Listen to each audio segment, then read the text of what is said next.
જી sir. Sir રાંદેરમાંથી જુગારના પકડાયું છે અને જુગાર રમતા પકડાયા છે.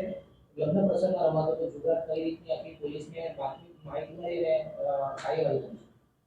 રાંદેર પોલીસ સ્ટેશનમાં રાંદેર ન્યૂ નાડર રોડ છે, ત્યાં તુંબી હોલ કરીને છે. ત્યાં તુંબી હોલમાં કેટલાક કિસ્સામો રાતના જુગાર રમતા છે એવી પોલીસને માહિતી મળેલી હતી, જેથી રાંદેર પોલીસ સ્ટેશનના પીઆઈ શ્રી તથા તેમનો સ્ટાફ અને પીએસઆઈ સીકે માનવાલા મળી અને આ લોકોએ બાતમીની ખરાઈ કરેલ અને બાતમીની ખરાઈ કર્યા પછી ત્યાં રેડ કરેલ તો નવાબ કાગડા કરીને છે એ તુંબી હોલમાં એના ભાઈના લગ્ન હતા એટલે હોલ ભાડે રાખેલો હતો અને ત્યાં જુગાર રમાડતા હતા. એ જુગાર રમતા ત્યાં પોલીસને બાતમી મળેલ, જેથી 13 જેટલા કુલ ઈસમોને 2 લાખ જેટલા મુદ્દામાલ સાથે મોબાઈલ ફોન સાથે પકડી પાડેલ છે અને તેમના વિરુદ્ધમાં કાયદેસરની કાર્યવાહી કરવામાં આવેલ છે.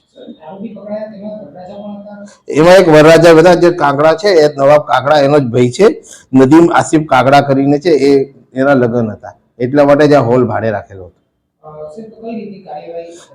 આમાં અત્યારે 4-5 મુજબનો ગુનો દાખલ કરવામાં આવેલો છે પોલીસને અને જુગારનો ગુનો દાખલ કરેલ છે.